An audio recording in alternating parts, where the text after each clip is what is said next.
자, 안녕해요 친구들. 수능 특강 실전학습 3강. 여러분들 2회에 2회 3강 찍어보도록 하겠습니다. 일단 3강부터는 이렇게 가로로 돌려가지고 한번 찍어보려고 해요. 어쨌든 컴퓨터로 보면은 이게 좀 더 편할 것 같아가지고 좀 글씨가 좀 잘 보이니까 돌려서 찍으려고 하고, 그 저번에 찍었던 2강은 후반에 돌렸는데 그 내가 생각하는 것처럼 영상이 나오지 않고 중간에 돌리니까 좀 이상하게 나와가지고 얘는 처음부터 돌려서 찍겠습니다. 자, 중간에 인증번호가 또 하나 나올 거예요. 그 인증번호 또 잘 듣고 문자로 보내셔서 들었다는 거 인증하시면 됩니다. 사실 인증하라고 하는 것도 웃길 수 있어요. 니네 공부니까 잘해 임마. 자, 동지달 기나긴 밤 보도록 합시다. 근데 이거 너무 많이 했죠. 동지달 기나긴 밤은 시조고 형시조고. 자, 님에 관련된 그리움과 기다림이고요. 그러니까 이게 지금 시가 한 개씩 있어. 그리움과 기다림. 그다음에 이제 소나무의 절개를 예찬 지조와 절개, 자연 친화. 이렇게 한 가지씩 딱딱딱 있거든요. 동짓달 기나긴 밤에서 특징을 보면 추상적 관념이 구체화 있고, 우리나라 말의 아름다움 잘 살리고 있고, 대조 있고, 상황을 가정했고, 이제 그리운 사람을 보고 싶어 하는 노래라고 보시면 되고, 시 이제 바로 들어가서 보면 겨울이죠, 겨울. 동지의 긴 밤에 허리를 잘라내요. 일단 허리가 없는 데 있다고 했으니까 의인이라고 볼 수도 있고, 허리를 잘라내는 건 안 보이는 거를 이제 보이게 했잖아. 그래서 이제 추상적인 관념에 구체화를 사용을 하고 있고요. 동짓달 기나긴 밤에 한 허리 가운데를 잘라내요. 봄바람 이불 아래 서리서리 넣었다가, 여기 서리서리나 구비구비, 순 우리말이죠. 순 우리말 음성 상징어 사용하고 있고, 어른님, 그러니까 어론님, 사랑했던 사람이란 뜻이에요. 사랑했던 사람이 오신 날 밤이면 구비구비 펴리라. 그럼 동짓달 밤은 부정적인 밤이겠고, 어론님이 오신 밤은 가정하는 밤이죠. 실제로 이제 온다고 안 했으니까 가정하는 밤이고 긍정적인 밤이겠죠. 밤에 허리 잘라서 가지고 있다가 봄바람 부는 날에 계절이 변했죠. 그래서 이제 봄이겠죠. 봄바람 부는 날을 가정해서 봄바람 부는 날에 님이 오면 겨울에 잘랐던 허리를 붙여서 필 거야 라는 얘기예요. 그래서 이제 그리움, 기다림에 관련된 작품이고, 대비되는 대상이 꽤나 많아요. 계절의 대비도 있고, 긴 밤과 짧은 밤의 대비도 있고, 서리서리는 넘는 거고 구비구비는 빼는 거니까 입출의 대비도 있고, 여러 가지 대비가 있는 작품입니다. 그 다음에 두 번째는 바람에 휘었노란데, 지조와 절개를 예찬하는 작품이고요. 우리가 여기서 이제 소나무에 관련된 이야기를 했지만, 매화, 난초, 국화, 대나무, 소나무는 송이라고 그래요. 잣나무, 바위는 일반적으로 변하지 않는 특징들이 있고 선비의 사군자이기 때문에 요게 지조와 절개를 보통 얘기한다고 보시면 돼요. 자, 일단 쓴 것부터가 인평대군이 썼고요. 바람에 휘었다고 굽은 소나무를 웃지 마라. 그러니까 얘가 바람이 불어서 잠깐 이렇게 휜 거야.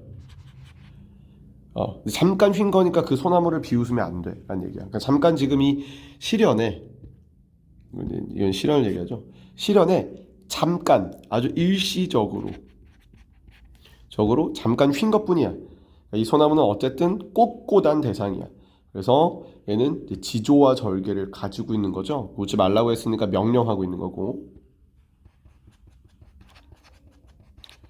봄바람에 피운 꽃이 매양 고앗이라.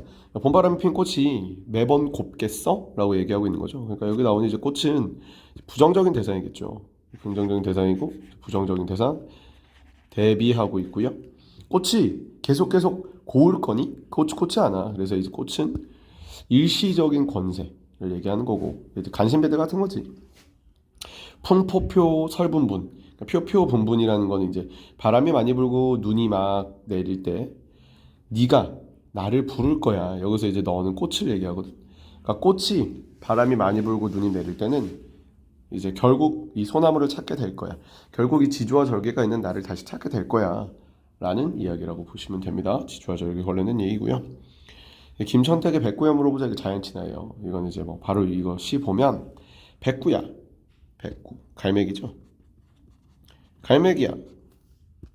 말 하나 물어보자. 놀라지 마라서라. 놀라지 마라. 명구승지. 경치가 아주 좋은 곳을 얘기하는 거거든. 자연이 자연친화.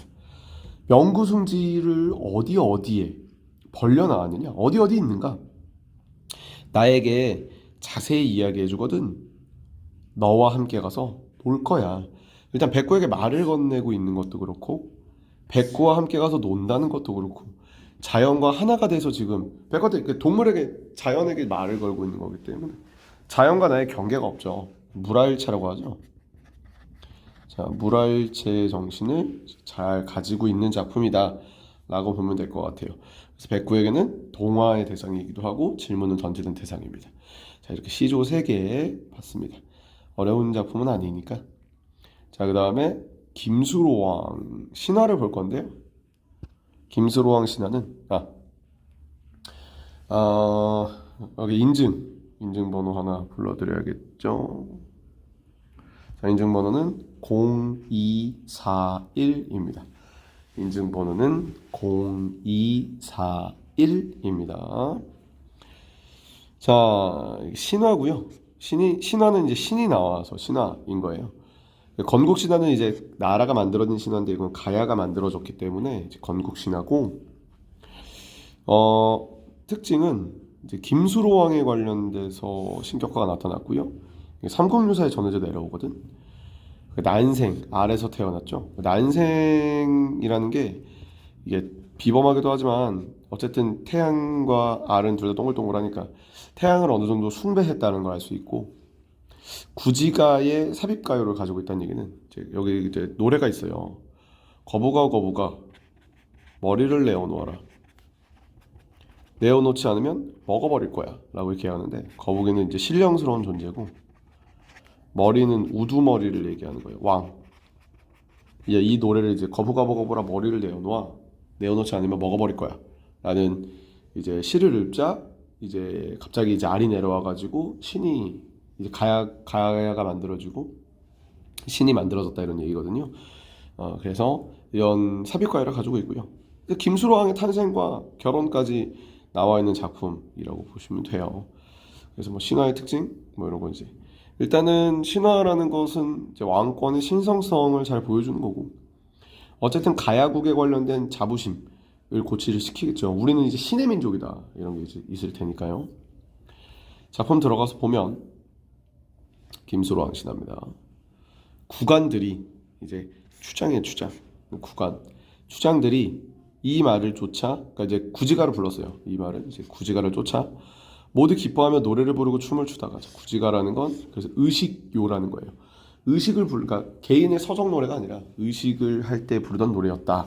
노동을 할 때 부르던 노래였다라는 걸 알 수 있고요. 또 춤추다 얼마 안 돼요. 울어다 보니 자줏빛줄이 하늘에서 드리웠죠. 땅에 닿았다. 그래서 여기 나온 이제 이 줄은 지상과 하늘을 연결해주는 매개물이 되는 거예요. 그 줄 끝을 보니 붉은 보자기가 금으로 쌓인 상자가 있는데 그 되게 고귀한 거죠. 열어보니 해처럼 둥근 황금알이 6개가 있었다. 그래서 이제 난생설화 아래서부터 나온 난생설화 모티프를 가지고 있고요. 이건 이제 주몽신화랑 같죠. 여러 사람들이 모두 놀라고 기뻐하며 함께 백배하였고 얼마 있다가 다시 싸서 아도간에 집으로 돌아와 책상에 놓고 흩어졌다. 이런 지 12시간이 지나 이튿날 아침에 다른 사람들이 모여 그 상자를 여니 6알이 모두 어린아이로 변해 있었는데 용모가 매우 현칠했다. 그러니까 말도 안 되죠. 비현실적 전기성이 드러나는 부분인 거고요. 그러니까 이제 앞부분은 어쨌든 영웅 소설의 특징이 뭐 비범한 탈생, 뭐 고귀한 탈생 같은 걸 좀 보여주고 있어요. 그래서 이들은 평상 위안치고 여러 사람들이 절을 하고 할애하며 공경했다. 이들은 나날이 자라서 10일 열흘밖에 지나지 않았는데 키가 9척, 1척에 30cm입니다. 자, 그럼 9척이면은 2m 70이 된 거죠. 엄청 큰 거야. 말도 안 되지. 이제 비범하지. 적으로 은나라 천을과 같았고 얼굴은 용과 같아 한나라 고조와 같았다. 그래서 중국의 고사를 좀 가져가요. 그러니까 중국처럼 우리나라가 뒤에 뛰어났다. 어쨌든 옛날에는 이제 중국이 이제 중심이었으니까 가야가 만들어진 것도 진짜 짱짱맨이었다. 대단한 왕이 만든 것이다. 눈썹은 팔자로 채색이 나 있는 당나라 고조와 같았고 눈동자가 겹으로 되어 있는 것은 우나라 순과 같았다. 그러니까 그 우나라 순이 중요한 건 아니에요. 넘어가셔도 돼요. 눈이 이렇게 있으면 눈동자가 이렇게 있었어. 눈알이 두 개였다 그러거든요. 나루토 같은 거 보면 이런 거 나오지 않네. 자, 그래가지고 겹으로 된 것도 우나라 순과 같았다. 그는 보름 만에 왕위에 올랐으니 세상에 처음 났다고 해서 이름을 수로 혹은 수령이라고 했다. 나라 이름은 대가야라고 했고 또는 가야국이라고 했다. 이는 곧 6가야 중에 하나다. 가야가 6개 있었어요. 그러니까 알이 6개인 거지. 그래서 한 개씩 맞고 대가야를 김주로가 맡은 거야. 나머지 다섯 사람도 가야의 임금이 되니 동쪽의 황산강, 서쪽의 창해, 서북의 지리, 동북쪽의 가야산, 남쪽은 나라의 끝이다. 그는 임시로 대궐을 세우게 하고 거처하며 다만 질박하고 검소하니 그러니까 되게 이 가야국이라는 건 되게 검소하고 수수하게 지냈다는 걸 볼 수 있고요. 질박하다는 거는 순박하다는 뜻이에요. 지붕의 이형을 자르지 않았고 흙으로 쌓인 계단 겨우 3척밖에 되지 않았다. 되게 작은 집에서 지냈다. 즉위한 지 2년 정월에 왕이 말하기를 내가 수도를 만들려고 한다. 그리고 이내 궁궐을 남쪽 신다평에 나가 사방을 사나르고 보고 좌우를 둘러보고 말했다. 이 땅이 아주 작은 게 역균님 같지만 수려하고 기이하고 16나안이 살만한 곳이다. 그러니까 부처님의 제자들이 살 만큼 되게 신기한 곳이다. 더구나 하나가 셋을 이루고 그 셋을 일곱을 이루니 7성인이 나올 만한 곳으로 가장 적합하다.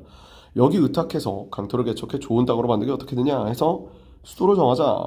수도는 근데 되게 신성한 곳으로, 그러니까 이제 풍수지리학적으로다가 되게 신성한 곳으로 정하자라는 거고, 여기에 1500보둘레의 성과 궁궐 잠당으로 여러 관청과 청사의 무기고와 곡식을 지을 터를 마련한 뒤에 궁궐로 돌아갔다. 어쨌든 이제 무기고와 곡식을 쌓았잖아요.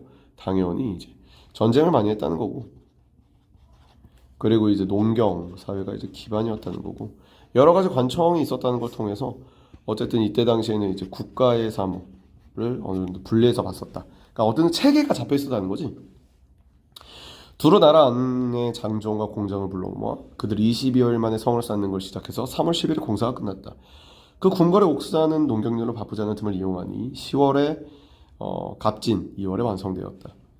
좋은 날을 가려 세궁으로 옮기고 정사를 다 들고 일도 부지런히 봤다. 이때 갑자기 완화국의 함다랑 부인이 아기를 베어 다리 차서 알을 낳으니 또 알을 낳았어요.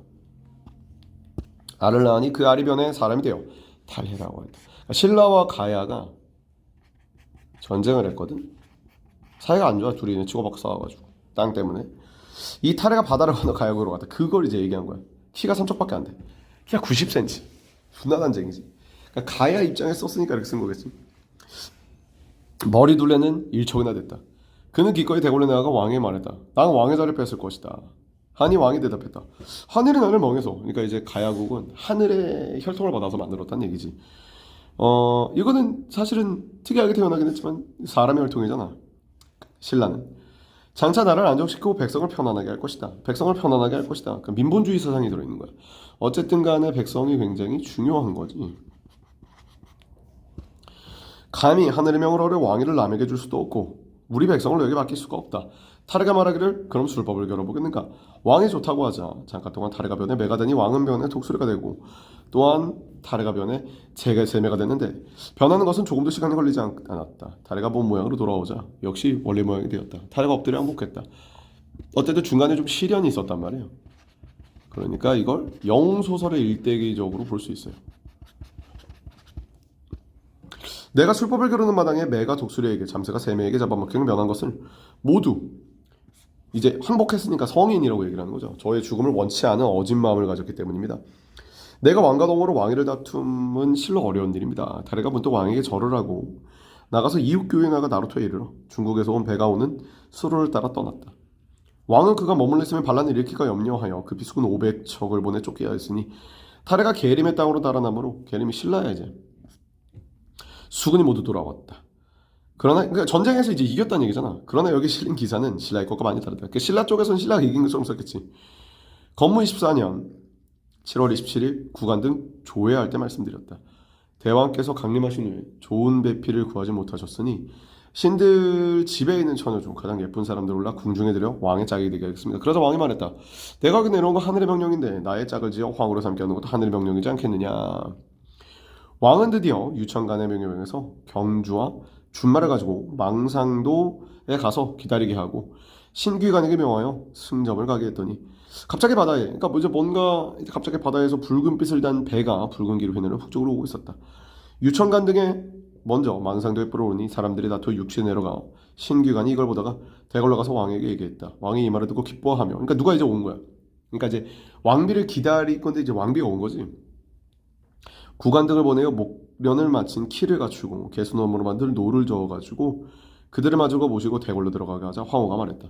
그러니까 황후는 아유타국 인도에 있는 공주 같다는 건데 뭐 일단 이제 하늘에서 보내준 사람이라 신성성을 보여주는 거기도 하고 인도 어쨌든 이제 가야가 뭐 가야나 신라나 생각보다 교역을 굉장히 멀리까지 했어요. 뭐 특히나 인도와 교역을 했다라는 그런 증거가 될 수도 있어요. 이집트와도 했대요.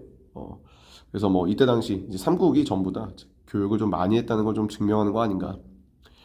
나는 본래 너희를 모르는 터인데 어떻게 감히 경솔하게 따라갈 수 있겠느냐. 유천관이 들어가서 황후의 말을 전하니 왕은 옳게 여겨 유사를 데리고 행차해서 대궐 아래서 임시로 궁전을 만들어 놓고 기다렸다. 그래서 이 신뢰를 주기 위해서 결혼을 했다 이런 얘기예요. 자, 김수로왕 신화 봤습니다. 그럼 일단은 2회의 1차 강의는 여기까지 하도록 하겠습니다.